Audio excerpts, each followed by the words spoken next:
Wah, wah, wah, wah, wah, wah, wah.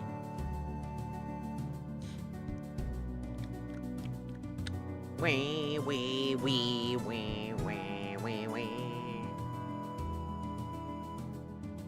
Wee, wee, wee. Wee, wee, wee, wee, wee. Do I gotta go check my Twitch now? Probably. Alright, let's go check on it.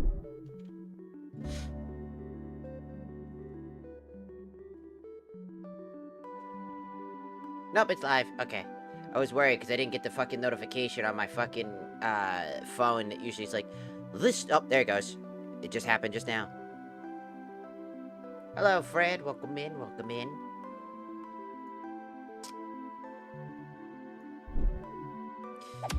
I just kind of woke up a little bit. The sickness is still there, so I still got hit with sickness. Just a little bit. I was contemplating doing Power World. I was like, I kind of want to play Power World. I played Power World with some friends yesterday. I was like, having a really good time.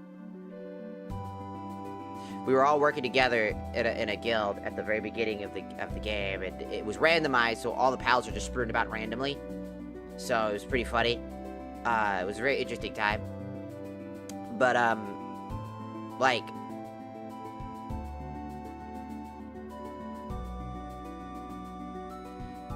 funny enough, I was like, oh, I kind of want to play Power World again today. But then I was like, no, but I gotta keep playing Final Fantasy 9. It's not like I don't want to play it or anything like that. I do. I was just like, had a hard time. I was like, I really, really wanna, you know, play Power World because I was having a good time yesterday. So I was like, I should open up my own server thingy and play the Power Worlds. Because it was pretty wacky and pretty fun.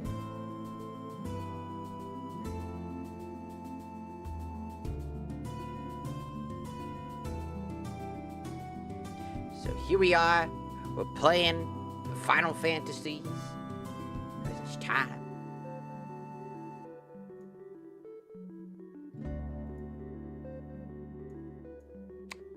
Just taking a small, brief section to just not start the game automatically. Did I just see something? I thought I didn't. No. Hello, Transit. Welcome in. Welcome in.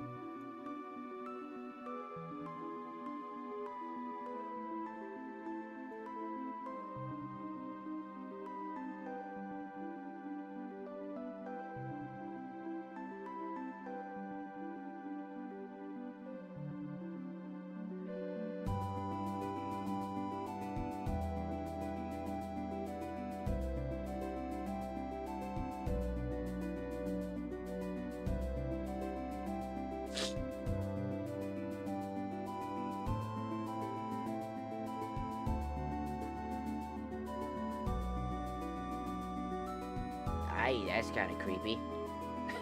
Sorry.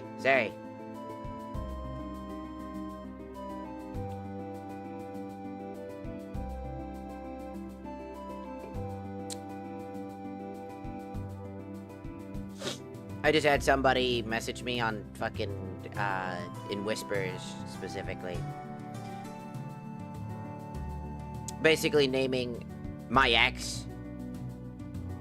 So this person knows my ex. I was like, shit, fuck, damn, scare the fuck out of me just when I'm like trying to fucking exist, man. Fucking bringing up the final boss of my fucking life.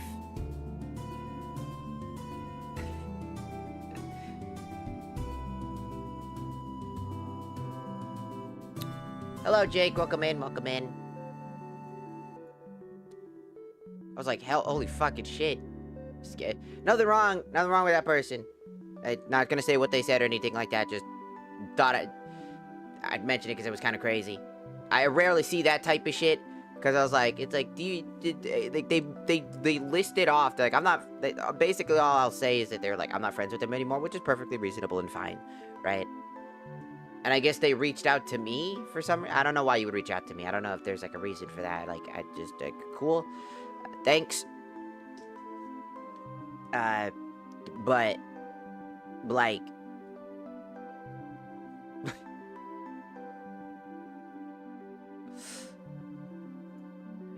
I guess, you know, just wasn't expecting somebody to name drop your ex in your entire life. Especially because you're just still trying to get over to their bullshit. Still lives rent-free in my head, because I'm like, still wondering.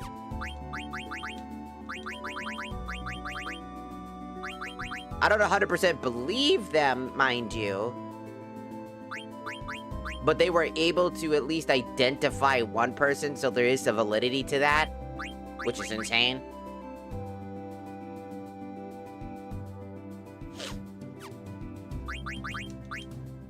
Just don't know how validity that is. So it's just kind of freaky.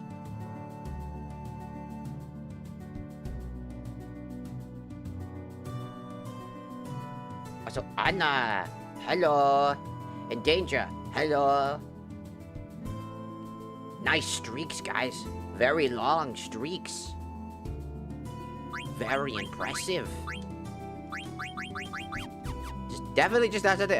Anyways, just definitely just wasn't something I was expecting today. You know, you pop into your fucking stream, you're like, la la la, la la la la la. Ah, shit. I was making a joke, you fucking house. Goblin punch. Cherry blossom.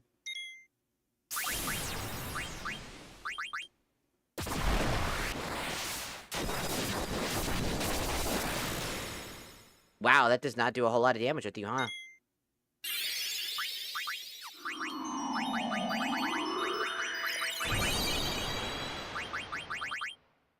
This bro immune to ice or something?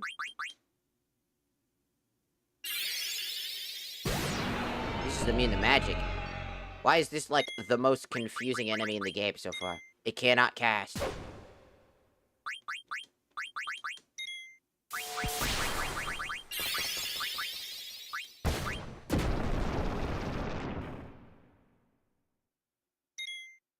I'm only on 9.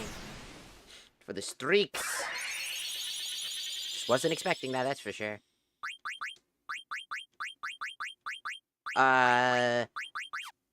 Just attack him. It cannot cast.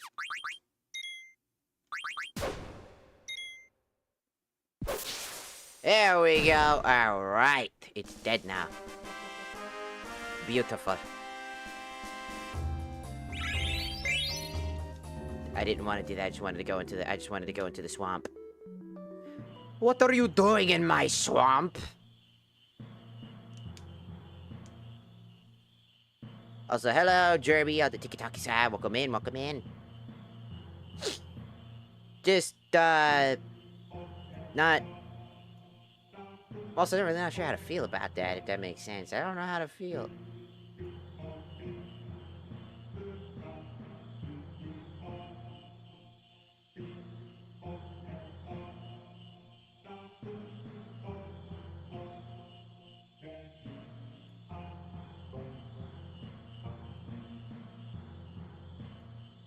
It's just like one of those things.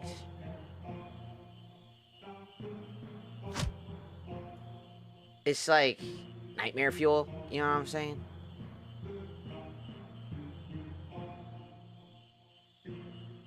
It's confusing.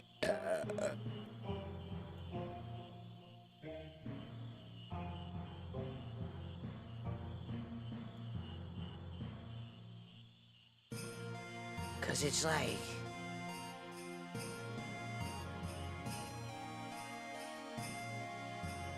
I'm not surprised that my ex would lose friends or whatever. It's not a surprise to me.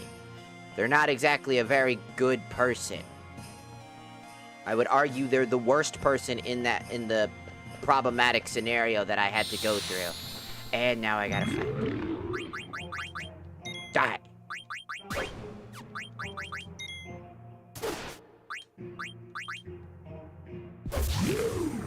only took like 3 fucking hits from this one. Oh, he tried to fat press me.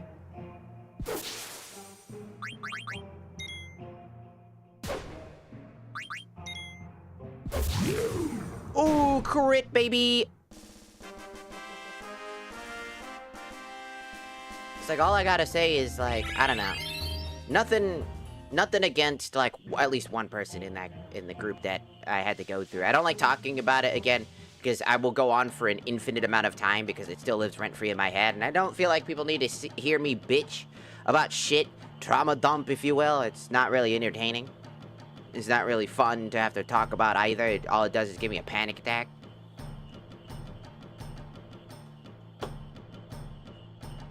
But when I start, I can't really stop, so there's that. Because everybody goes, why do you still talk about it? It's been like a year. It's like, I don't know, because it's still there. I don't fucking know. I'm gonna catch frogs now. Fuck off. Leave me alone.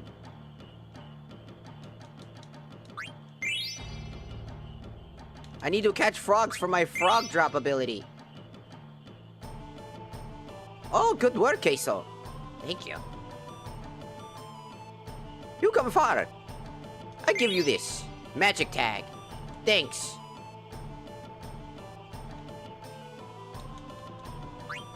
I keep.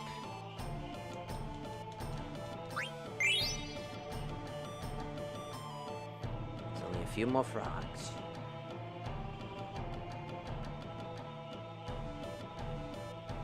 I want the frog. Yes. Yes. Yes. Give me frog. Come on.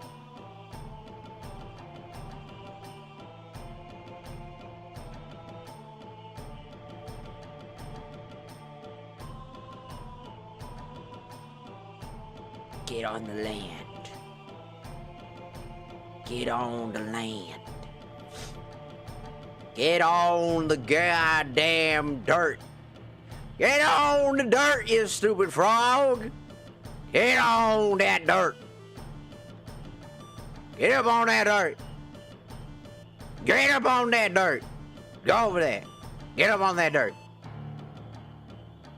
What are you doing? Get up on that dirt. Get up on that dirt. Get up on that motherfucking dirt, you stupid frog. Get up on that dirt. Damn it. Get up on that dirt. Come here. You're mine. You're mine.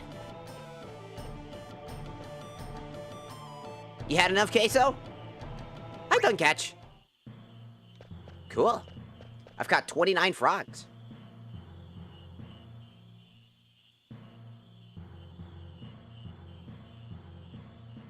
Hello, Jin. Welcome in. Welcome in. Literally a fixture that can't leave you for long. It's trauma. That's why I said trauma dumping. It was a traumatic fucking experience. Imagine friends that you've known for like 10 plus years of your fucking life, all of a sudden they all find random reasons as to fucking gang up on you and hate you. And you just sit there like, oh my god, did I do heinous things? What have I done? You're making it sound like I murdered your family in front of you. And then followed by, I don't like you making jokes that I was personally offended about. But I didn't say anything because I knew you would fix the problem. Because I knew you would try to, like, change. And I don't want you to change. I'm like, bitch! Fucking piss me off. Part of me just still has that anger-induced rage. That's like, bitch! If you wanted to, if you can't fucking complain about something, okay, and then bitch about it. Saving your points, are you? You can't bitch about it.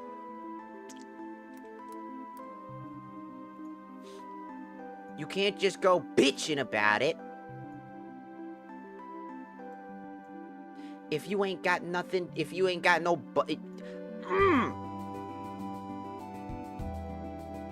Let me teach you all a little lesson.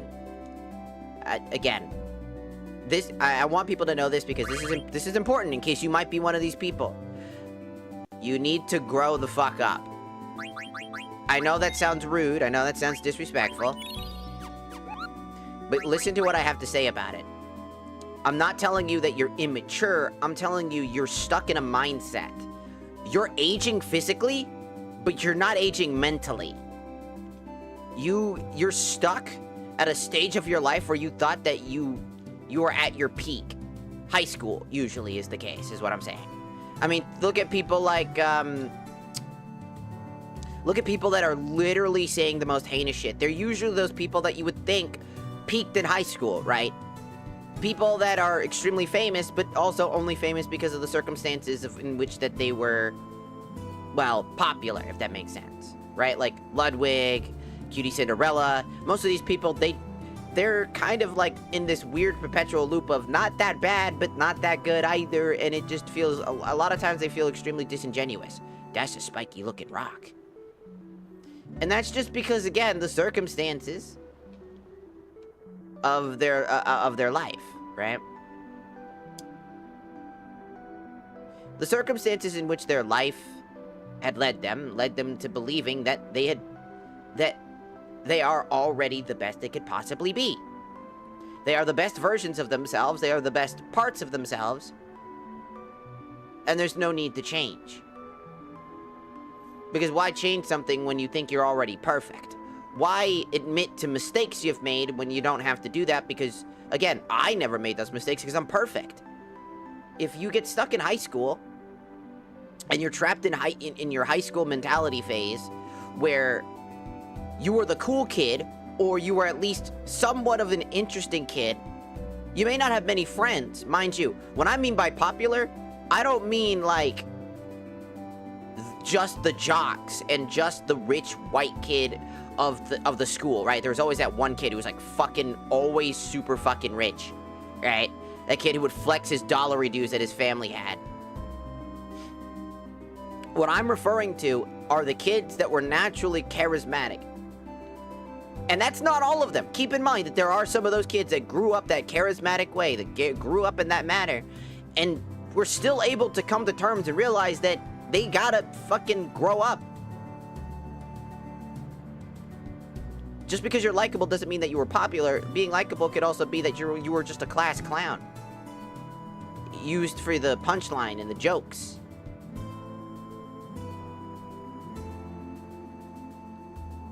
So that everybody else can feel better about themselves. That shit happens a lot, mind you. And the popular kids are the ones that never really grew up. They're the kids that went to college and were drinking and crunking themselves and partying all the time, which, again, you can see it happen. I mean, look at fucking Jimmy, the fucking Mr. Beast, if you will. Why is there just a random gigantic hole of darkness? What's that? What are you? Hole of darkness.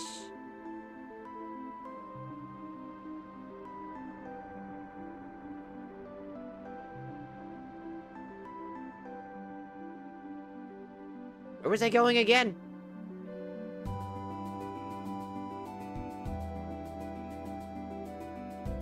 Oh, Black Mage Village. Right. It took me a second. I was like, where the fuck was I going again? And I was like, oh yeah, the Black Mage Village. Took me a second. And what I'm trying to refer to is that there are people out there that need to remember that you gotta learn to grow up. You gotta learn that life is not as simple as you think it is. It's not fair to everybody around you. You can't make it about yourself. There are more people out there than you could ever hope for. And you essentially just lowballing it and telling people that they're fucking wrong and that they're the fucking problem You know? It's not what I wanted to do.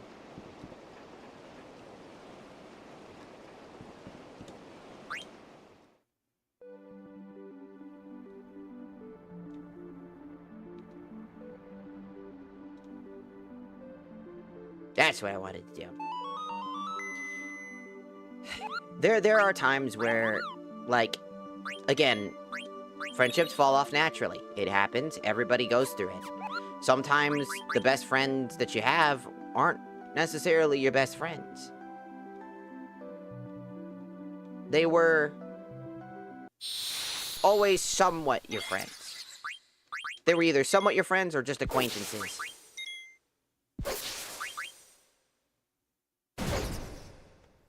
And that's kind of the big difference, I would say. Right?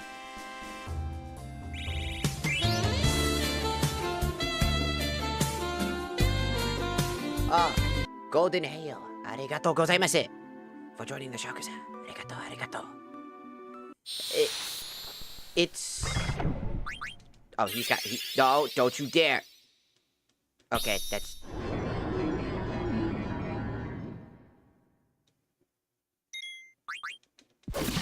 Haha, he's dead. And he flopped like a weird penis. It's very uncomfortable. Gross. Because what I'm trying to basically get at is that just because somebody seems mature on the surface does not necessarily mean that they're mature in general. Because a lot of times people from high school tend to have the mentality that they are, like, perfect. You know, that they don't need to change because there's no room for them to change. Of aging and falling off of high school people who get stuck in it. They get stuck in the glory days. It's like nostalgia. You know how sometimes there are, you know, like millennials and sometimes baby boomers as well that get stuck in the idealisms of nostalgia. And they're stuck in that stage of like, oh my god, I fucking remember this. But then they let that nostalgia take over. They let that dictate how they think the world still is. Even though it's already long since passed. It's over. It's fun. It's okay to look back at the past and remember fondly of it, but that does not necessarily mean that we gotta force it into the path that it is. Doesn't make sense to do that. There's nobody here. Where'd they all go? I'm gonna go look around. Okay.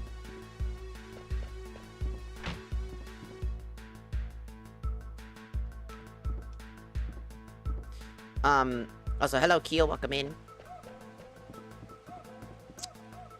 It's incredibly important to understand that in life, there's more than meets the sum of your parts, right?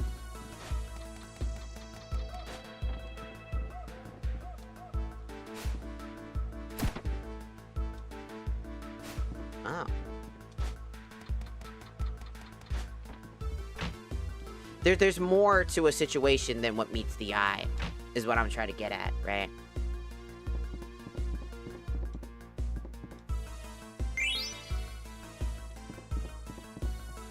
There's just so much more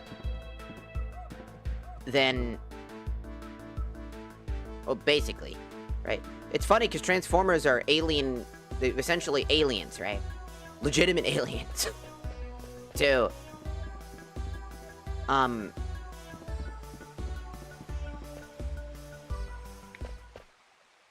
Where is everyone? They went away with Kuja. 2 others stayed behind. They're probably at the Chocobo Shack. Why? Why did they go with him? They learned about our lifespan. We can only live. We can live only for a moment. For a given amount of time. Kuja said that he knew how to extend our lifespan. So everybody followed him. He's lying. I bet he's lying. Look. Look what he's done to us. He's been using us, treating us like puppets. Maybe we are just puppets, created to serve humans. What? Oh, come on, that's nonsense. Where'd they go? I cannot tell you that. I cannot betray them. Then why didn't you go with them? You said that there are 2 others in the Chocobo Shack, right? Ralsei! You real shitty, you know that?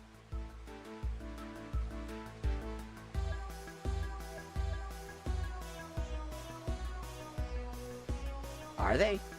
They're actual alien. They come from a completely different planet! You hear about that in that movie too? They're not from... They're from Cybertron. A far-off planet. Of machines. They're machine aliens.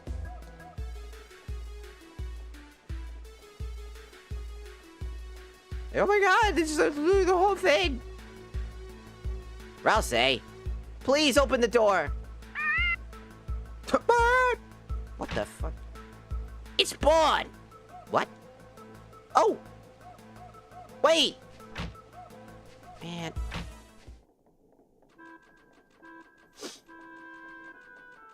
It's a baby. Finally! Finally! Hooray! Hooray! I still can't believe it. Yeah. I don't understand. Why are you here? We're here to look after the Chocobo. At first, we were gonna go with everyone, but someone had to stay behind and look after the Chocobo egg. So we stayed. We kept the egg nice and warm by putting a lot of hay over it. I can't wait to show everyone. Yeah, they're gonna be so happy. We have to come up with a name. What's happening to me? I feel strange. Me too.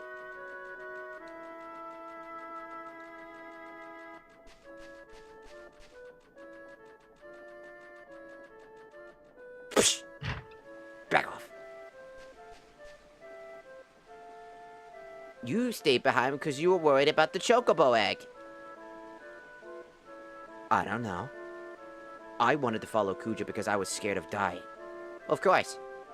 But I couldn't. I felt I was leaving something important behind.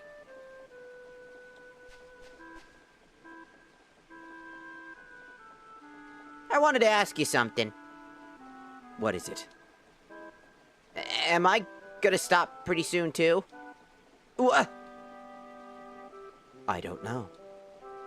Kuja said that the prototype build before us would last longer.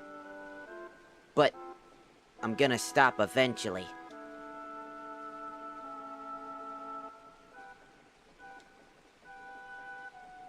I was really confused when my grandpa died. He told me, Ralsei, no need to be sad. So I told myself I can't be sad. That's why I felt confused again. When I heard that everyone was stopping around here, I didn't know what to do and what to feel. But when I saw Noelle crying when her mom died, I wasn't confused anymore. I was sad. If I were just a puppet, I would have never felt that way. Mr. 288, we aren't puppets. I know we aren't. I hate him. I hate Kuja! He's turning everyone into puppets just to kill people. If it weren't for him, I know everyone would understand someday. It's not fair. Ralsei. Kuja's secret palace is on the eastern side of the continent. It's buried under quicksand. You'll need a ship to get there. Thanks. I hope that we could become strong like you someday.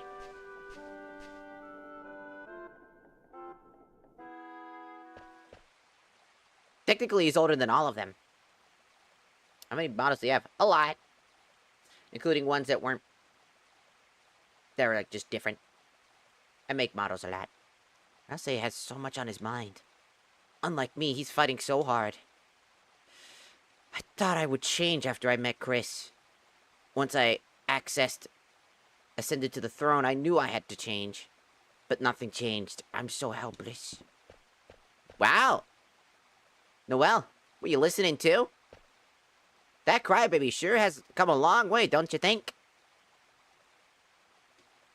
Noelle? Are you alright? Don't worry too much. Ralsei has his own way of dealing with things, and you have yours. Come on, cheer up. We'll beat up Kuja, and you'll get your voice back in no time. Oh, Chris! Something wrong? Okay, let's get going. Mr. 288 said that Kuja's palace is buried under quicksand, right? Yeah. We're gonna take the ship to the eastern side of the continent and get there. What happened to your MP? Where'd it go?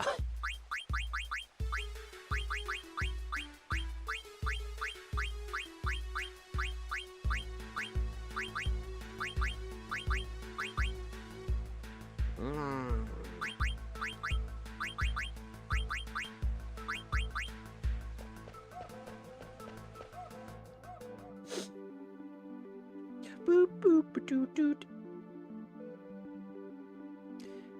To go back to what I was talking about earlier as well with the conversation at hand. Ah! Preemptive strike! And he's dead.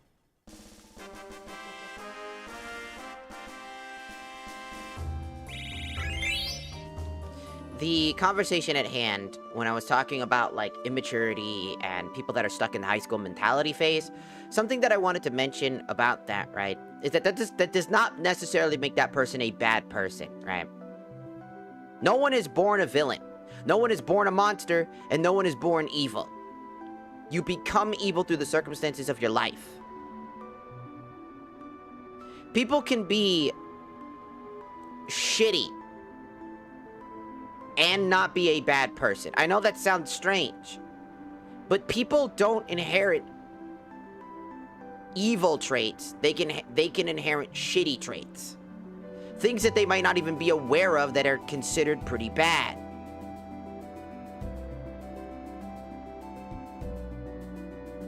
If that makes sense. The issue that comes around is that sometimes you get stuck in a mentality so deep you cannot escape. You get so fixated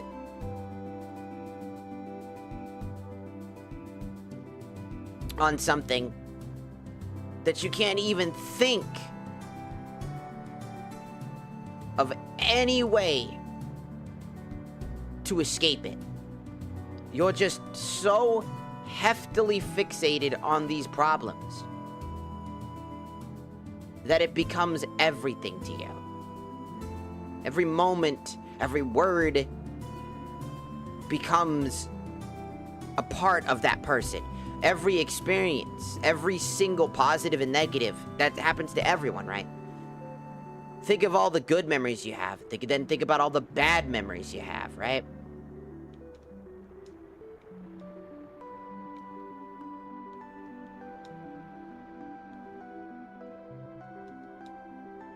Park, damn it.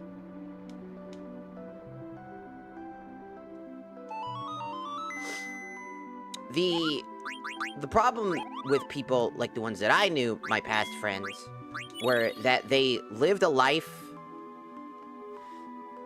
that was definitely stuck in their high school mentality phase, or just stuck in the past and couldn't let go. That's not unheard of. That's something that I deal with as well. The difference is, what do you do when something like that is so heftily in your mind? Do you bottle it up, forget about it, throw it away, and pretend like it doesn't exist? Do you put up on a bravado, an affront, a mask, and pretend like it never affected you, while also trying to pretend to be the chipper, exotic individual that you are? Or do you do what I do, accept that it fucking sucks ass? It's gonna always be there. It's gonna always bother you at some point. Timer's done! Sorry, that was...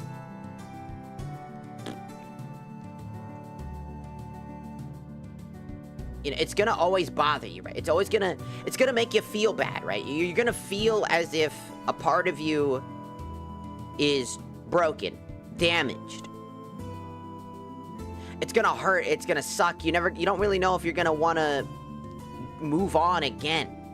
But you have to keep fighting and pushing forward, regardless of how much pain you're in, no matter how much you know that it hurts. And the sad part is, because of people like you, or me, or anybody who is more, again, it happens to a lot of autistic individuals, like a lot. I noticed that anybody that's usually tendently autistic tends to have the brunt of this, because something that people don't seem to understand is that neurotypical and neurodivergent individuals, specifically in the autism spectrum, think completely fucking differently. Neurodivergents seem very intellectual, like they're very smart. They have high-functioning autism, essentially. And so for a lot of times, they sound pretty much like everybody else, like a neurotypical. But they're not. They have these faults, these kinks, that neurotypicals tend to think are defects or flaws. Honesty. Communication. Speaking your mind and speaking what you feel. Versus sugarcoating it and beating around the bush and pretending issues don't exist and only talk about things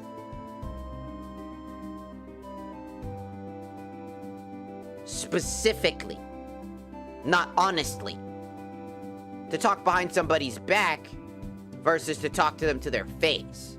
Neurotypicals tend to have this weird communication that is normalized communication when it should be seen as the worst form of communication possible.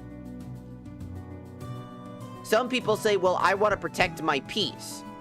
I don't believe you. Anybody that uses the word protect your peace, you're a fucking liar. Because protect the peace isn't what you think it is. Because to protect the peace isn't to protect people's feelings like they think it does. And they know that. That's the part that sucks, is they know this. Protecting the peace is an excuse in order to prevent themselves from feeling bad. You're not protecting the peace, you're protecting a lie. You're protecting the manipulation, and you're protecting yourself.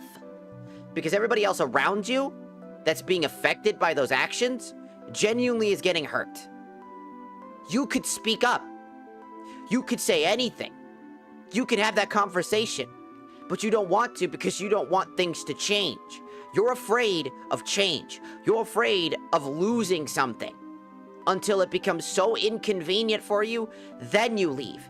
You don't try to solve the problem and have that friendship end early in case it wasn't something that was appropriate. You're afraid and so handsy-grabby that you can't let go. You got big, meaty claws, and you don't like to let go. You don't want to let go. That's just how it is. You're afraid of being isolated and alone. Because if you're alone, you're wrong in your eyes, when that's not true. Just because you don't have friends around you anymore doesn't mean that you were wrong or that you deserve to be alone. It just means that those people that were around you were not for you.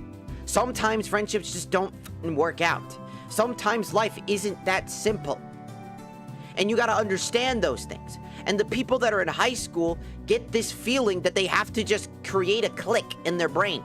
We need to build a group just for us.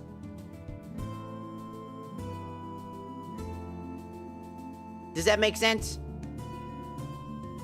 People don't seem to understand that. And the people that don't understand that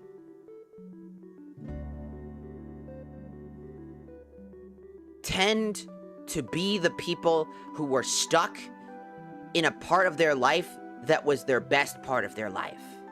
High school, sometimes even middle school, college even, right? Which is strange, right? They just don't grow up. They don't think they need to, because the people that get trapped in this nostalgic state of their life when everything was good, they're afraid that they aren't worth anything, that their value is no longer important. Because when they were in high school, they were peak. Oh man, I was the greatest fucking sports guy. I was the rich kid. I was the cool kid. I was in this group of kids that were so popular that everybody wanted to be us. And now, I work a 9-to-5 job, stressed the fuck out. And all the people that I used to know, they're all such fake assholes. They were never around me. I'm the only real OG out there. I'm the real cool kid. Yeah, I'll show them. And that's how they are. That's how they act. And it's not just the cool kids either. It could be the drama kids, too. You ever seen the drama kids version of that? They think that they're in some sort of fucking movie, a play. They think that they're the main character of the fucking show. They think that they are the most important thing in everybody's lives. And when somebody might be somewhat charismatic or interesting or whatever, they get jealous. Jealousy becomes a poison. It poisons the water.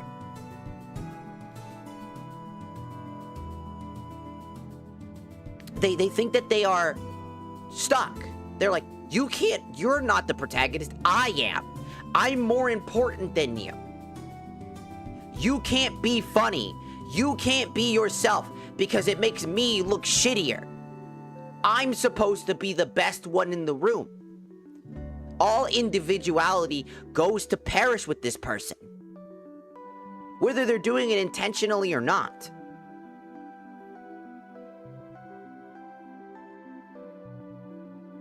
And that's just a huge fucking problem. I knew people like that. Some of my past friends were those people. Because in their mind, me being a content creator, like they wanted to be content creators too. Keep this in mind. We established a fake VTuber company called Nisimono, right?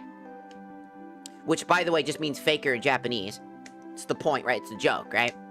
Because I had gotten really sad that I failed to pass the audition, not even get anywhere done with the Niji-sanji auditions. I was so distraught. I was really upset. I was like, I really wanted to try. I put my whole effort into it, but I choked because I got nervous. It's the first time I've ever had to apply to something like this, right? And I got nervous. I applied twice and I failed twice. Completely landfall, slammed to the ground, failed. And that's because I wasn't super popular. My viewer count on TikTok, YouTube, and Twitch was very low at the time.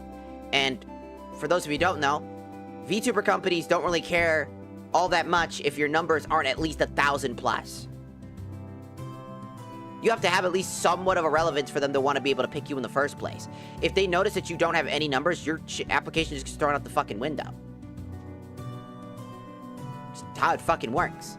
They siphon out people. Doesn't happen all the time. You might get lucky and be the one time that they review somebody less, but the odds of that are so low, in fact, that it's borderline impossible. It's never a guaranteed no, but it's never a guaranteed yes either. And my friend suggested that we should make our own company. I said, yeah, that sounds funny. We should do that. So we set that up. We created a bunch of shit for fun. I made them a bunch of models because they wanted to be VTubers. Made them models, I made them things because I did it because I really cherished my friendship.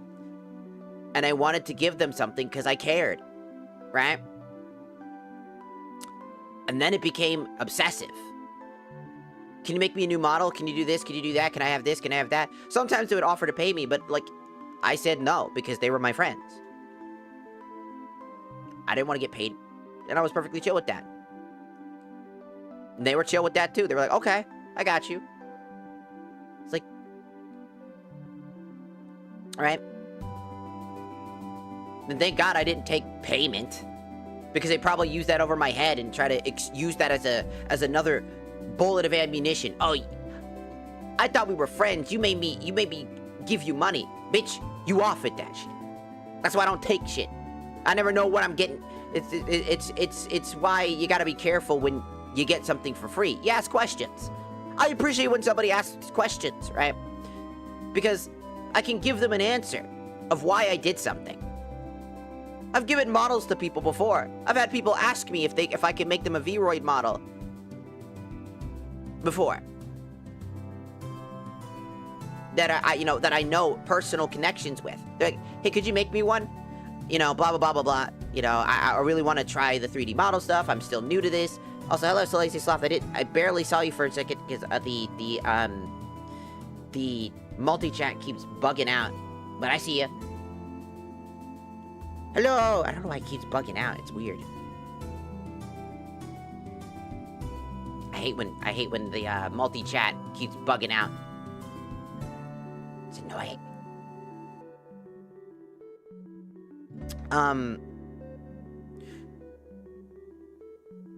I made the models, right? Because I genuinely... Number one, it was fun. I like making models. That's the first thing. Number one, I love doing it. If that wasn't apparent, look how many models I have for myself. I like doing it. It's fun. Number two, they were my friends. They wanted VTuber models. They wanted to try the entertainment industry. They wanted to be in that specific industry. They didn't know where to start. And I was happy to help them. I helped them figure it out. I helped them through all this stuff. Just because I was excited for them to give it a shot, something that they seemed really interested in.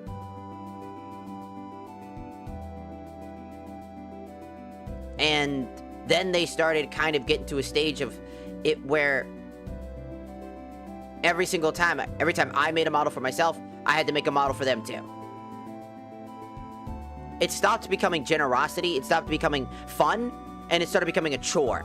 It started becoming demanded of me. Even when they pretended like that wasn't the fucking case. They would use passive-aggressive language. It's like, oh, I see you got a new model. Blah, blah, blah, blah, blah, and all this other shit. As if I couldn't fucking tell the difference between your language, right? I can see the fucking difference. You can't hide how you genuinely feel from me. I'm neurodivergent. I can lock in on that shit faster than you can see. Me looking and doing that. I just don't choose to say shit. Because if I did, you'd be throwing hissy fits. If I called you out, and be like, dude, stop being passive aggressive. Oh, I'm the one that's aggressive now. I'm the one that's a problem. I call you out for getting mad at me for just having fun making models for myself. You could have just fucking asked. You could have just say, hey, can I have a model too? I would like a new one. I wanted to try something unique. And I'm like, oh yeah, sure, 100%, dog. Absolutely. Ain't no quarrels with that. You just gotta be fucking honest. I've had more people recently be more honest with me about helping them with shit. You have no idea how much of a fresh breath of air it is to literally get a DM. Hey, could you help me fix this? Hey, could you help me with this? Hey, this and that. I bet some of them are thinking that they're pestering me. You are not. I appreciate that so much more than somebody passive-aggressively being a jackass over it. Because it's a me thing. It's a me thing. Over and over and over again. I'm the main protagonist. You gotta make me shit. You shouldn't be allowed to have your own stuff. And I would sit there with these people and be like, is this good? Is that good? Is this good? Is that good? Because that's something I like to do. I go how does this look? How does this look? Is this size correct? Is this size wrong? What do you feel about that? Because I like to involve them in the process. Because it's their model, their process. You know what I'm saying?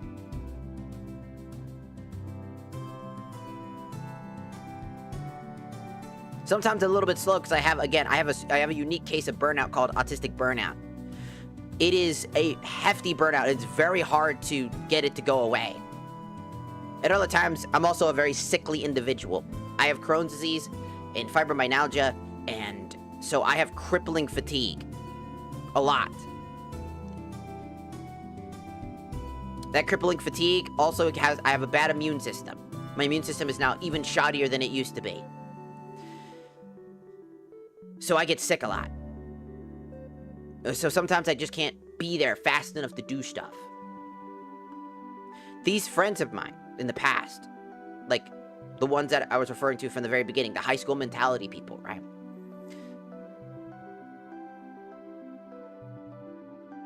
One day, we were having fun, everybody was happy, we were all having a great time. we decided we should play Baldur's Gate together. We go play Baldur's Gate. You want to know what happens during that session? I get really fucking upset. Partially because I was having a bad day outside of life. Had recently lost my job at that stage of my life. And was just trying my hardest to apply to job after job after job after job. Still doing that, by the way. And I had gotten extremely upset. To the point that I had to get up, walk away, and take a break. Mid-battle. Because I was getting so upset that I needed a moment to breathe. So I left quickly and took a BRB.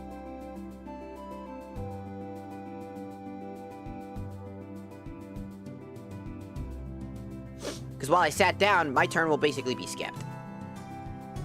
During the Baldur's Gate session. They could basically do whatever they needed to do. Because I had picked a really bad class, I wasn't having fun with the class. Because I didn't really enjoy vanilla classes, and I realized I don't like vanilla Baldur's Gate. I think vanilla's Baldur's Gate is probably a 4 out of 10, realistically. Because so much of it is just bullshit, unfair RNG, and just pure blind luck early game and late game for a large majority of shit, unless you exactly know specifically what to do in specific areas at specific times. And when you're brand new to the game, it's just miss, miss, miss, death, death, miss, miss, death, death, miss, miss. Over and over again. It's not fun. At least for me personally. Right. People say it's a really good D&D game or Pathfinder game. It is not. It does not do well enough to really justify saying that it is a Pathfinder. It's inspired by D&D and Pathfinder. Is at best is what I can say about that game. And it doesn't do it very well. And that's fine. And I was upset. And I came back with a clear head in mind. And, you know, told them we should probably end the session, blah, blah, blah, blah, blah. Because, you know, everybody must be tired. Lots of you guys have work. You know, blah, blah, blah, blah. We should probably just go ahead and call it a day. And just letting them know that, you know, because I'm thinking ahead. I'm like, oh man, it's this late. They have work, don't they? Shit, they gotta go, this and that, you know. You know, I'm pretty sure you guys want to take a break as well because of everything that had happened, blah, blah, blah. And then, you know, a day after, you know, thinking about it, I went over and apologized to all 3 of those friends, saying, hey, my fault. I got really upset at the game, and I felt like it made you angry. And I want to apologize for that. And that I wanted to also let you know that I will be leaving the session because personally I realize that I do not enjoy Vanilla's Baldur's Gate. And that I feel like me being upset is not going to be healthy or fun for you guys to play through the game that you guys like. And I want you guys to have a good time. So I will be withdrawing.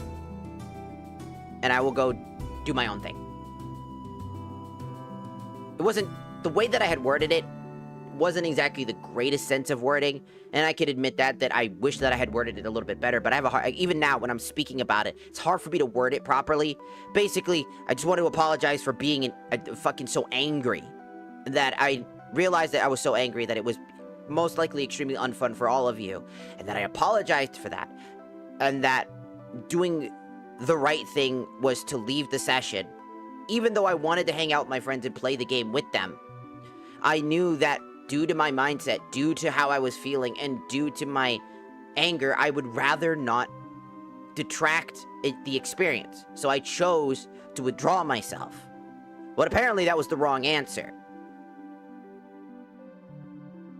Because I found out that my friends, quote friends, loved to bully me every time I got angry. They would use my anger as a justification to be angry when they were angry at something similar to me. They just never externalized their anger. And the only time they externalized their anger was it directed at me.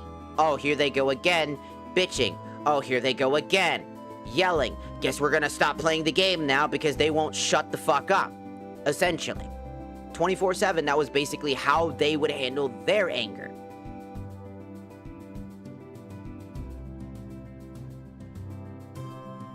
It got to that degree that I caught on to that. Years later, I finally realized that that's what they were doing. And I think that they knew that I caught on to that because I was able to withdraw myself from that gaming session and chose to do the right thing.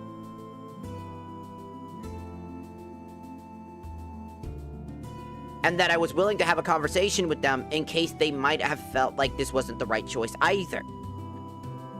That maybe we can have that conversation afterwards. But you know what happened? They didn't want to have that conversation. They just wanted me to keep playing and keep being mad so that they can justify their issues. Because essentially, I was a punching bag for their ability to do whatever the fuck they wanted. To say what they wanted and to be as heinous as they wanted. And then I took that away from them, essentially. I took away their power, and it caused them to get very, very, very, very, very, very, very upset. So what did they do? Did they have a conversation saying, hey, I don't appreciate that? Did they communicate at all? Did they say anything? No. You know what they do? They all distance themselves. They all go silent. They start slowly but surely removing things like the Nishimono tag off their names and stuff like that, knowing I would see that because we're all following each other. So they knew that I would see that. But I never was like, I looked at that, I was like, oh, they must have found like a way to get there because they originally wanted to have their own unique name. And I was like, awesome. And the reason why we kept the Nishimono was because somebody had basically taken their original name for their channel. And so they couldn't figure out a way to do it. So I was like, why don't you temporarily put like Nishimono in the name, since that's the company, right? The quote company. Gives yourself some time to like come up with a different name. They're like, yeah, I'll do that. So everybody just had the Nishimono, and they felt bad because they were the only one that had it. So everybody rechanged their names to have Nishimono in the title, in order to, you know, make sure that that person didn't feel bad that they were the only ones, and that everybody was on a similar wavelength, if that makes sense. So they didn't feel isolated and alone with that. And then, on top of that, right, things were changing, this and that, and I was like, oh, they finally found that name, that's awesome. You know, I never once saw it as like a negative thing, but I had the back of my mind was like, that's weird. Normally they'd talk to us about stuff. They'd be like, yo, I just found like this really cool name. They would be talking to us because that's how we were back in the day. And then,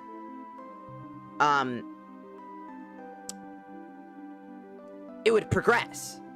Then another person would be like, oh, sorry, I can't. And then they would shut themselves away, and then they would stop replying in general, or they never replied in the first place. And then one of my other friends, one who, mind you, I've known for years, started to slowly but surely revert back to who they were in the past. And I don't want to bring up exactly who they are as a person, because it's not my right to say. All I will say is for the purposes to understand how scary it was to see them go back to this. They were somebody who would constantly say that they would off the senses themselves, if that makes sense. Put themselves off grid. Off planet. Catch my drift? A lot. So when they started reverting into this what looked like a depressive state, I got fucking horrifyingly scared and got a panic attack. And on me, I messaged a lot. Which, at one point, after realizing that every single one of them was ghosting me in order to, quote-unquote, get one over me, I fucking exploded. I said, no, none of this. I'm not gonna handle this fucking abuse anymore. I'm not gonna let you abuse me like that. And I called them all out. I called out each and every single one of their shitty behaviors, called them out for everything that they did, gave them one final message that said, if you want to act like that, if you want to say the shit that you just said, then here you go. Fine. We'll have that conversation, because it's clear as day you don't want to have it. Then you won't be able to have it. I'm not gonna sit here and take you guys fucking doing this shit. And then they flipped it back onto me and saying that I was a monster and that I was evil and that I was this and that. Even though they knew what they were doing, admitted to what they were doing. They admitted to what they were doing. They admitted to everything that they fucking said and what they were trying to do. And then when they realized that what they said was so fucking awful, you know what they did? They called it protecting the peace. We were just trying to protect the peace. No, you fucking weren't. You were protecting your fucking lie. You weaponized my fucking vulnerabilities and used them as bullet points for your arguments. You used my traumas as a fucking weapon. You used literally multiple forms of manipulation. I forget what it's called. There's a form of manipulation where you basically... I think it's called reactive manipulation. Essentially, what reactive manipulation is that it is the idea that you basically cause somebody so much grief, whether it's through silence or through passive-aggressive language, in order to cause that person to react to you and get angry or some other emotion that it's usually anger, to get a rise out of you so that they can then use that against you to point the finger and say, hey, see, this person was always bad. Reactive abuse, reactive manipulation like that is dangerous because it is literally used as a herd mentality. Now, keep in mind that you think that it would be done, right? If they truly didn't think that they did anything wrong, then what I said and everything that I said wouldn't have bothered them so much, right? I said a bunch of things that they could have just chalked me up and said, you know what? Fuck that person and be done with it. But they would then proceed to message me, one of them, be like, we see how much that we hurt you. And we just want to talk. You don't have to talk, but we really just want to express to you how we feel. Do you see how manipulative that fucking sounds? How much that's trying to play into your vulnerabilities to get you to come over to them? And you think that, oh, maybe they really did. Maybe they really did just want to talk to you. That's what I thought when I first saw it. I gave them that benefit of the doubt because I was feeling distraught, sick with myself, sick with everything that had happened. I was genuinely vomiting from the pain. I get in that conversation, that call with them, and everything that they said, anybody that heard anything that they would have said. I had friends that I'm still friends with that literally have no idea why the fuck they said the shit that they said. And it's also funny because as soon as I ran out of money, mind you, to make better quality models, do you want to know something happened? That's when everything went to pure unadulterated shit, by the way. I'm not saying that that's the reason why, but I know Baldur's Gate specifically was the biggest contributing factor to them bullying me into submission. To end a year's amount of friendship that I thought was genuine was all lies. Because of Baldur's Gate. And the fact that I had no money to give them models. And one of them, in spite, by the way, as if I wouldn't notice this, but I bet they knew that I would notice, is that they took the model that I gave them, right? And they repurposed it into a 2D live model. To spite me, specifically. Until we had that conversation between the two of us, where that person isn't that bad, right? I don't think that they're a bad person. I think that they were just a person that has a very high emotional response to things. They're not a bad person. That one person that apologized to me, the only person that apologized to me, by the way, the only person that genuinely apologized after all the heinous shit and genuinely apologized and realized genuinely how much that shit fucking sucked. and what they truly did and acknowledged what they did. Didn't try to sugarcoat it, didn't try to fight against it, didn't try to lie under their teeth, just admitted that they did something fucked up. And I appreciated that. I don't forgive them. I'll never be friends with them again. But I appreciated that. And it allowed me to let that go. And move on. I don't see them as a problem. I don't get anxiety thinking about them. Because they were the genuinely sweet person that I thought that they were. They were just in a bad place. But that doesn't forego what they did. Just because you didn't mean for something to happen doesn't mean it didn't happen. Just because I didn't mean for that, which again, they use that word, that language all the time. I didn't mean for that to happen. Just because you didn't mean... Just because you have a gun in your hand and you accidentally, like, you didn't realize it had a bullet in it, right? And you didn't know that it was basically was loaded, and you fire it, and it shoots somebody in the fucking kneecaps, and they lose their kneecaps, and are now on the ground in pain. Well, I didn't mean to shoot you. You still did. Yeah, you didn't. It wasn't purposefully shot, but you still did. You still ruined their life because you weren't thinking. Because you didn't use safety. You didn't think. You just did it on instinct. You just picked up something without thinking about it. You're still liable for doing stupid shit and saying things. Just because you didn't mean to doesn't mean that it didn't happen. It doesn't just vanish and stop happening as soon as you say that, well, I didn't mean to. That bullet's still in his kneecap. His kneecap is still destroyed. You still fired the gun. You still did it. That doesn't change. That'll never change. You've ruined that person's life. Accident or not. And instead of just being like, dude, I'm so fucking sorry, blah, blah, blah, blah, blah, and genuinely trying to apologize, you make excuses. Well, I didn't know the gun was loaded. I didn't know this. I didn't know that. I didn't know you were behind me. You shouldn't have been behind me. You shouldn't have done the blah, blah. You start blaming the other person in the room for the fucking problem. You start playing victim. Because you think that you are the victim.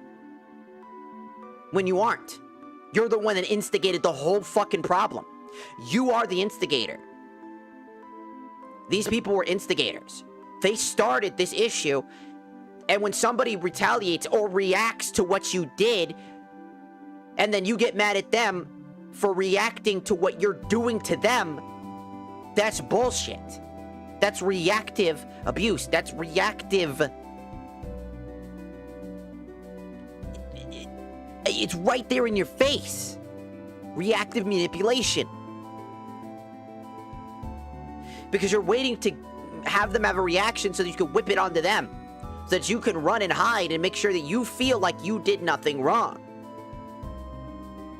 I'm not saying I was perfect in my friendships.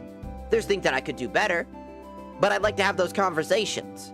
If there's something wrong in a friendship of mine, I want to have that conversation.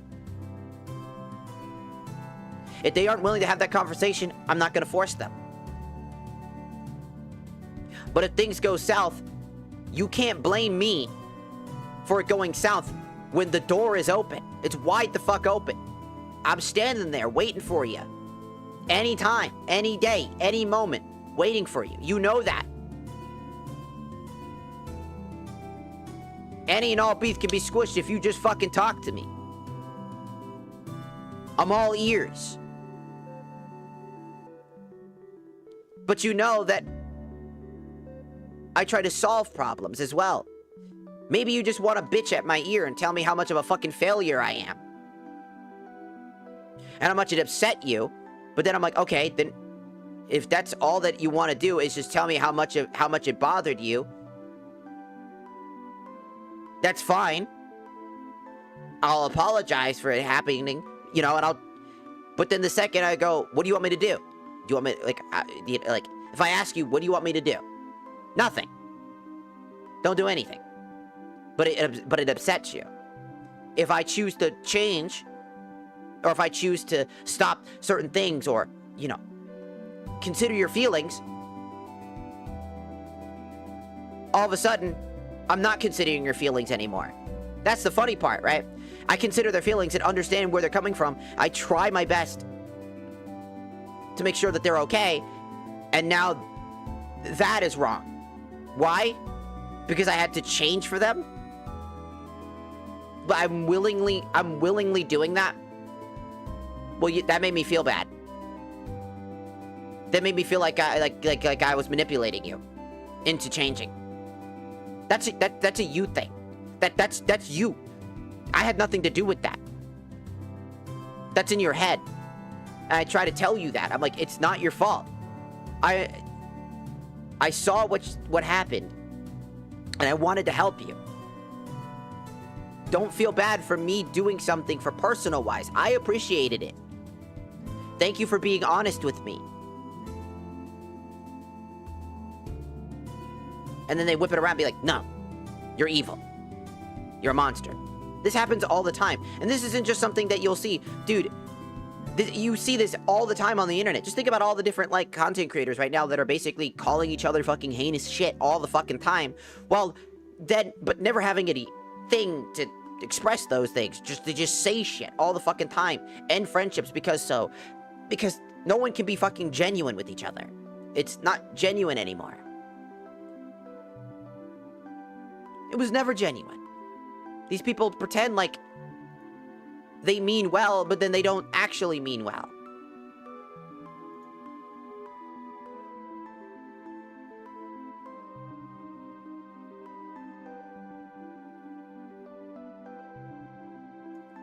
Does that make sense? It's fine to have, like, disagreements. It's fine to argue. But when things get to a point where it genuinely is affecting you, you should try to have that conversation. Communication is extremely important in any scenario. If you cannot communicate to somebody when there's a problem, don't be surprised when things fall apart. It's like looking at a bridge, like a wooden bridge, and seeing that it's got termites on it, and it's decaying. You can walk across that bridge multiple times. It's fine, but you can start to see that it's having issues. Your friend works for the company that keeps that bridge maintained. You could tell him at any time, hey, this bridge is breaking. But you refuse to. Because it's not that big a deal now. It's not a big deal now. It won't be a big deal later. Oh, I'm sure it's fine. I don't want to pester them. I don't want to do this. I don't want to do that. I don't want to do this. I don't want them to tell me that that they can't do it right now. I want them to fix it now, but that they can't fix it right now. Oh, like blah, blah, blah, blah, blah, blah, blah, blah, blah, blah, right?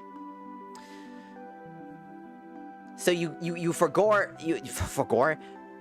thank you.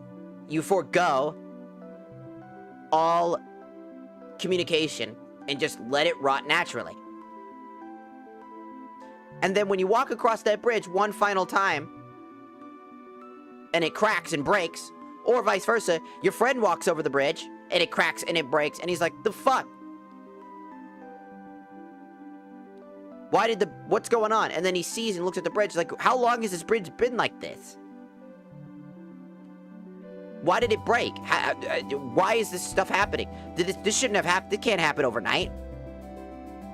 He climbs out of that area where the bridge was broken, gets out, starts, and you go like, oh yeah, that bridge has always been like that. This bridge has always had these problems. I'll bring it now that it's a problem. Now that it's an actual issue. I'm gonna bring it up. Now that you're upset, or now that I'm upset, vice versa, or whatever the fuck, now we can bring it up. When it's already a problem. When it could have been not a problem forever ago. because you didn't want to communicate because of XYZ reasons as to why not to communicate. And usually, it's because you don't care enough about that person, their feelings, their emotions. You just expect people to know how you feel. All the fucking time. And expect them to just do exactly what you want them to do without ever communicating it. At all times. At all times. That's the type of shit that I had to deal with. Those are the types of people that I deal with. At the time. Because in the end, after that entire group call, which, by the way, this is why I'm talking about the way that it is. Earlier, that group call was literally, I don't like you being the center of the show. I feel like you're taking away the spotlight, is basically what they said. I don't like you doing that. I don't like you making certain jokes. I don't appreciate this. I didn't tell you a boundary, but you should have already known my boundary. And I'm upset that you didn't know the boundary I never ever fucking told you. And now I'm upset. You still apologized for it, but I'm still upset. I'm gonna accuse you of big fucking problems. X, Y, and Z. All the fucking time. Okay? And then when all is said and done, when they said something that was just absolutely slander, and I tried to defend myself, no defending yourself. Just listen. No. Don't talk. Just listen. No. Is that trying to, like... You gotta listen to their feelings. As if the entire time, that isn't fucking happening. Not once did they want to hear the other side either. They just said what they had to say, wanted to whip one last final beating down, and then walk away. And then when I talked about it, and talked about all the issues that they did, all the heinous shit that they had done, one of them comes in, demands, essentially, that I fucking stop, claims defamation when that's false, and then I said, let's just fucking talk about it over Discord then, dumbass. So we have that conversation, and the first thing he does, you know what he fucking does? The first thing he does? He blackmails me. He says, I'll expose you using this footage that I recorded of you secretly, and then use it as blackmail to ruin your life. And I said, oh, you have footage of that moment? Shit, dog, let me see that shit, because you said some real fucked up shit. And then you know what happened? I can't find it. I lost it. I don't have it anymore. I don't know. I just said I don't know where it's at. You just said you had it. You just said and threatened me as if that fucking mattered to me. Because the only people that would look bad if that shit came out was you. That's the only thing. You knew that.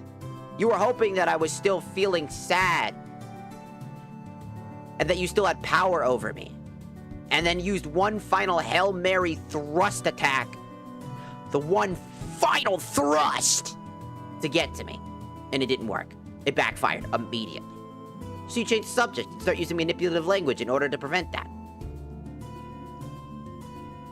To hope that it goes away. And I have a conversation with one specific person that wasn't that guy, and actually was able to not only apologize to them, and they were apologetic to me, because I realized that they weren't that person. I said that I was able to, like, have that conversation where they genuinely apologized to me, seeing that they weren't such a bad person, and told people that. Because I can admit when I am fucking wrong. Because I'm not 100% correct all the fucking time. It's impossible. But the most important part is to admit when you're fucking wrong. And I'm willing to do so. Because I can be wrong, and I'll admit when I am wrong. And it was nice to hear somebody admit that they were wrong, that they apologized genuinely to me. And I appreciated that. But everybody else? Blackmail, lies, slander, pure unadulterated hate, weaponizing my fucking traumas, verbally abusing me, manipulating me, trying to control the narrative. The list goes on. Okay? The list goes fucking on. I can go on for hours about this shit. About how bad it was. And the reason I talk about this, the reason I say this, the reason I want to talk about this, is because you never know who you're dealing with. Ever.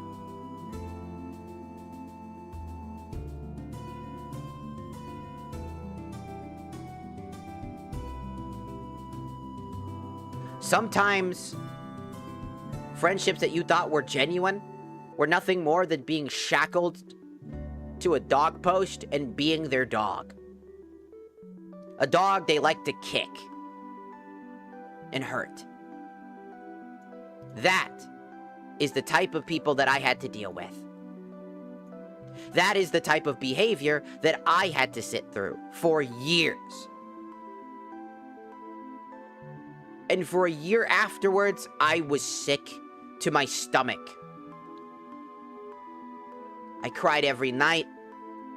I got sick constantly, throwing up from just thinking about it. I would shake. I was extremely depressed every time I streamed.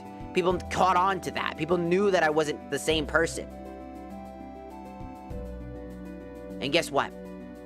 Eventually, I was able to find my own purpose again, my own place. I didn't need them. Because they hurt me. A lot. So much so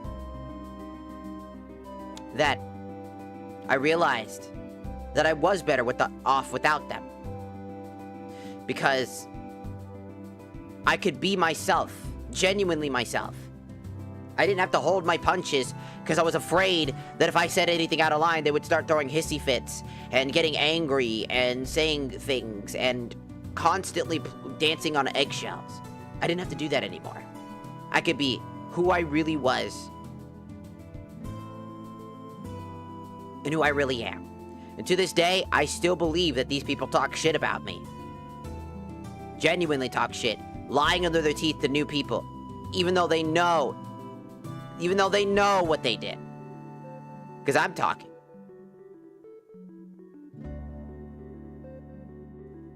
About everything.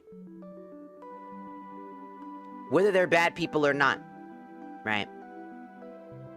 Even though I don't like them. I forgo their names. I forgo who they are as a people. Because I don't want nobody to look up who they are. I don't want anybody to do with anything with them. If people attack them on my behalf, go fuck yourself. I don't like you either. I talk about these things because I know other people struggle with the same shit that I did. And it took somebody telling me about this shit to my face for me to realize just how bad it was. So I talk about it because I might be the one time where somebody realizes they too are going through similar shit. And they can be like, oh my god, I'm in that exact same scenario right now. Holy shit. Because sometimes it takes somebody to basically see it from an outsider's perspective to really realize what's really going on the inside. I want nobody to attack these people. I want none of that bullshit. Ever. It's not cool. If they still want to be content creators, I mean, go for it. They want to be like some top tier VTuber or content creator or whatever the fuck. Sure. More power to them. But if they ever hurt somebody again like they did me, just know that I am out there ready to defend that other person. Because I know these people. I know exactly what they're capable of. And I will be right there to call out their heinous bullshit out again.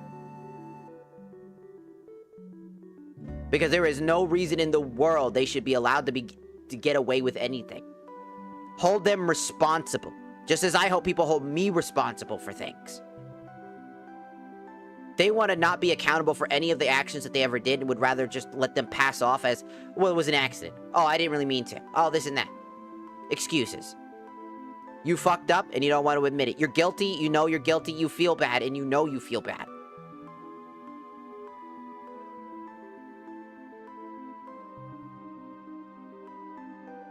The biggest op in that group was my ex, by the way. My ex was the biggest op in the entire scenario. The person who was closest to me should have known me more personally. Just goes to show that I never knew them as a real person. Willing to verbally manipulate me to be a victim abuser. And that's such a weird thing. Doesn't it sound weird? Victim abuser? What the fuck does that mean? It's an individual that uses the victim card as a way to control people in their lives. It's a form of abuse. By pretending to be a victim all the fucking time, they can continue to control every aspect of your life. Because you don't want to hurt them. You love them. They make you think that you're constantly hurting them. They use manipulative language like, you doing that made me feel bad. You should feel bad. Words like those. I don't like you doing this. And they always do it in inappropriate locations where there are plenty of people watching. So that way you feel bad and that other people, so you can't speak to them. Call out their behavior. Because they're doing that to make you look bad. To control the narrative at all times. Every single fucking time. I've had 3 abusive ex-boyfriends. 3.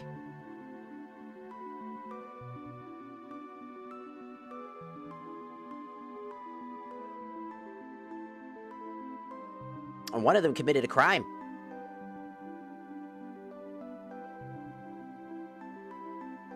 To me.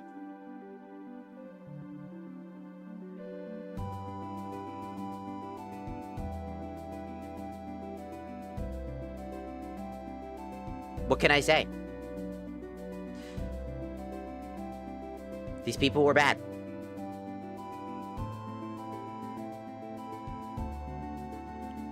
You don't really get to see the true colors of individuals until they're at their lowest or until they can no longer hide. When the grass is gone, the snakes come out. They bare their fangs ready to bite, injecting a poison so deadly, leaving you comatose for years. With zero regret, with zero remorse, or sympathy. I do not appreciate that. I do not like fake people in my life. I do not like liars. I do not like manipulators. I do not like any of that. I do not like them here. I do not like them. I do not like them anywhere. I am.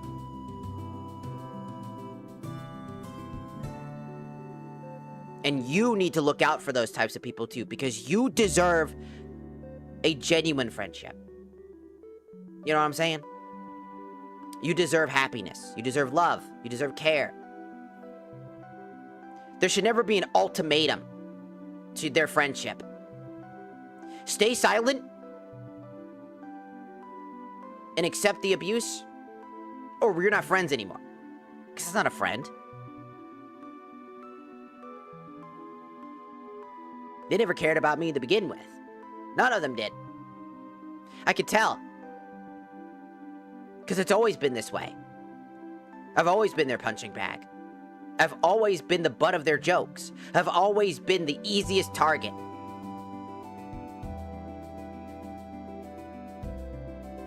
Just how it was. And they know that. They know. Sometimes I wonder if they still watch the streams. Hide in the background on an off account. Who knows? I don't. But I talk about it because it affected me. And that's why I say that it could detract from stream. Because it could be really, really, really, really, really unfun to listen to. You feel? But once I start talking, I can't stop. Because it hurt. A lot. And I'm so grateful for the people that I have now. Versus the people I had back then. I'm grateful to all the people that are here now.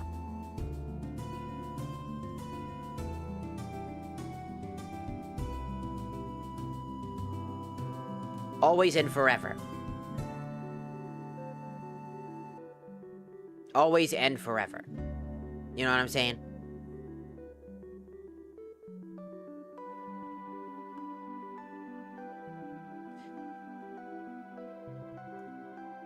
And I know it sounds stupid. I know that it's annoying to hear.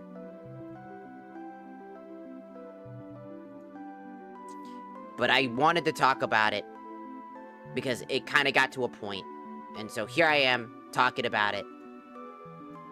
Again.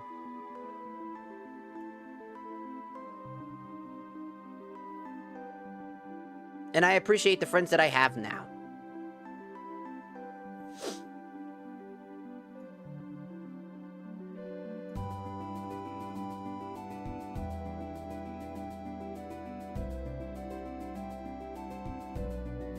And it's all because somebody basically fucking messaged me on fucking Twitch about my ex. Meaning that that person genuinely knows somebody in my old friend circle.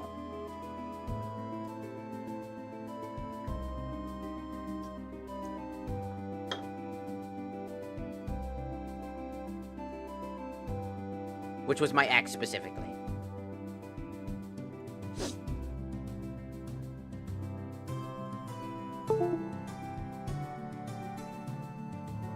No!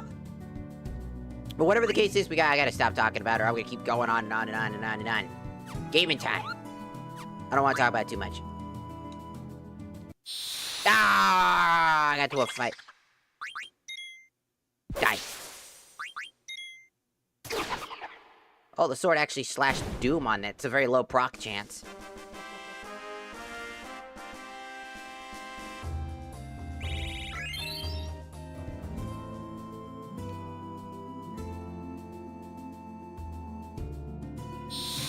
No.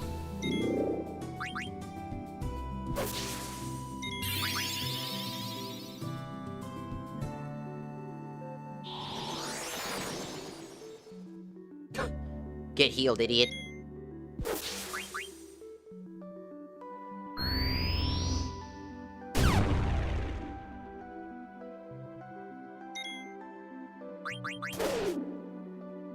And he's dead. Like I said, when I start talking about it, I can't stop talking about it.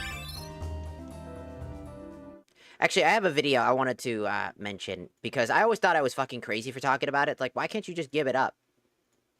I thought I was crazy. It's like, maybe I am the bad person, but this is a person who's also autistic who talks about these things. Just listen. Gonna have to, like... I forget that Discord has that one fucking issue.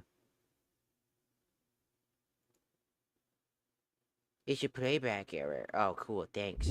TikTok, you suck. Why you like this? Hey, Thank you. On like something that happened to Okay, here. if I see an autistic person who like is just stuck on a situation, on like something that happened to them, or like a fallout with a friend, or just like something that's bothering them, and I'm talking like months to years, like they just can't get over it. I know for a fact that that autistic person did nothing wrong. Literally 0% wrong in that situation. Because you mean to tell me this autistic person is ruminating about something that's happened to them for over a year, for 6 months to a year? And they're still trying to make sense of it. Oh, you did them so fucking dirty. You're an evil person, actually. Fuck you. Stop treating autistic people like that, because you're literally making our lives awful. The rumination is scary. She's not wrong. The rumination is what is the scariest part. It's the rumination that gets you trapped in that cycle. You're trying to make sense of everything. You have to come to terms slowly but surely, have to unravel everything. It's like a fucking massive knot that you have to unravel super slowly, trying to figure everything out. It sucks. People always say, well, why are you still on about this? Like, you're traumatized on how you feel. Like she wrote, like, I'm traumatized from how you thought it was okay to treat me that way, and how you see me as the one to blame for it. That's the type of shitty behavior. That's the thing, right? Rumination doesn't, like, autistic people tend to have that rumination, that thought process, because they're trying to rationalize, make sense of why you did that, even though there is, unfortunately, from what I've gotten from other people, no answer. They just wanted to make excuses. It was an excuse. There is no way for me to ever make sense of that. Because, like I said, I stopped caring about one of them because they apologized to me. I was able to make sense to them and explain to you why. But I can't for everybody else. Does it make sense? It's the rumination of trying to unravel and explain what the fuck's going on. How could they have done that? Why did they do that? Why did they think it was okay to treat me like that? Why did they think it was okay to blame me for all of that?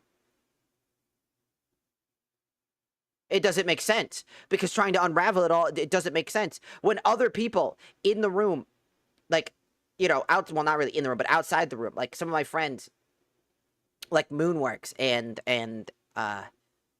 Miss Wolf, and other, even my friend A-Champ, and so forth and so forth. Everybody was questioning, like, what the fuck are you on? Why didn't you involve us in this conversation? Why did you say that? I wasn't even here for long enough, and then boop, all of a sudden there's a problem? Where did that come from? Everybody else was confused except for them.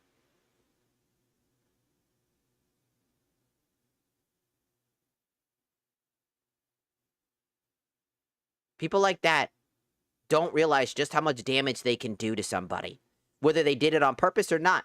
These people did irreparable damage. Irreparable damage.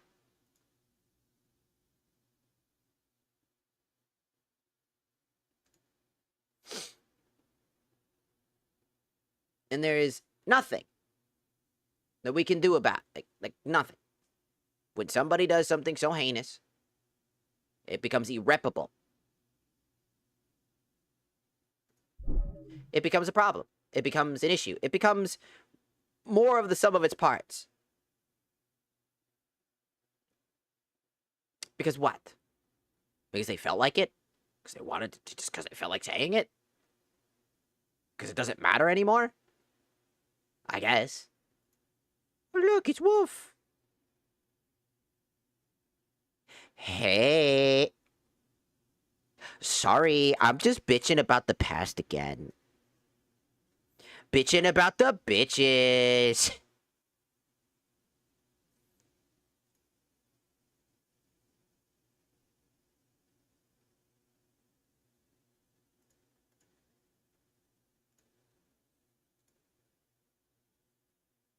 So, the norm, pretty much. They hurt me beyond comprehension. Ah! I also get also somebody messaged me on a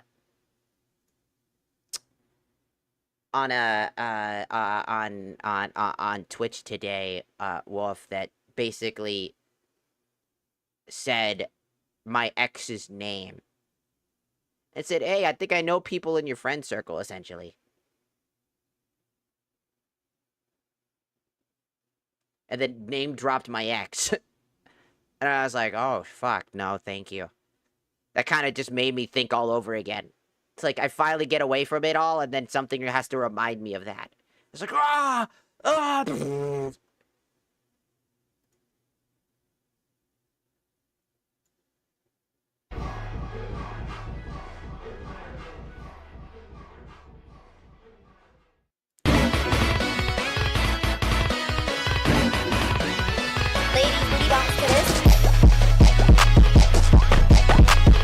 This shit hit hard, though.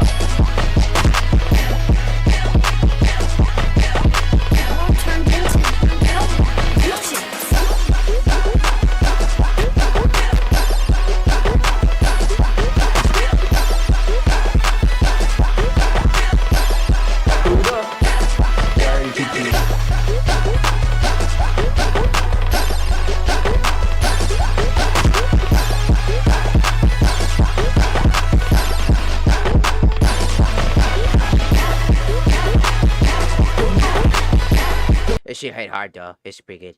Sorry, I needed to distract my brain. I needed to distract my brain. Ooh. You ever just like sit there? And you just, I used to do these things where I just like do some fucking, like, I don't know. I just do some random shit. I remember I would just like randomly rap about shit for fun, even though it's not really rapping. It's just more like me just saying words to like a song rhythmically. That's how I explain it technically.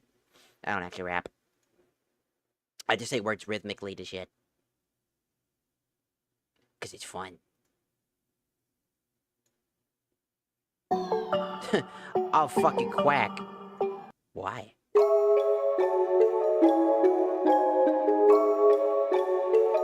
So fucking loud.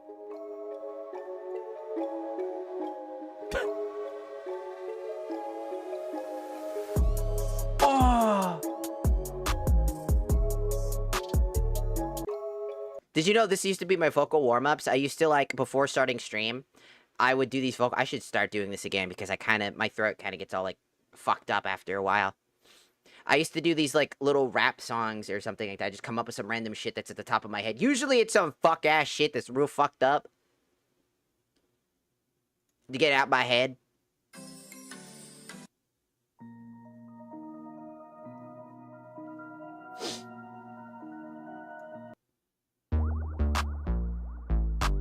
Or I'd make up a really stupid song about shitting myself. I don't know. You know, it always goes a weird way. I need to do some more vocal training. Hell yeah.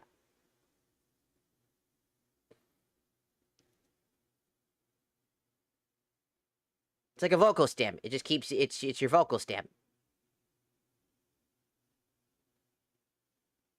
What word was bad there? I don't know. I didn't see anything get triggered.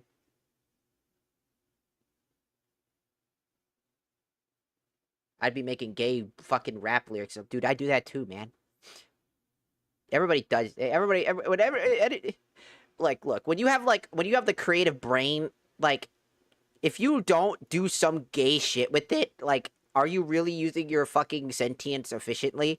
Like, I swear to God, the most straightest of rappers will say the gayest of shit sometimes. You know what I'm saying? Sometimes we just say the gayest of shit.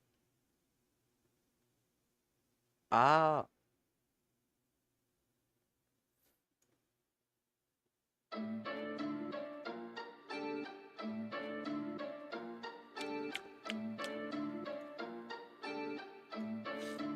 Like, one of my vocal stems is to use the rap lyric thing, like, using rap things. And then just, like, fucking going, rada, rada, rada, rada. Rada, rada, rada, rada. Fucking chowder, fucking...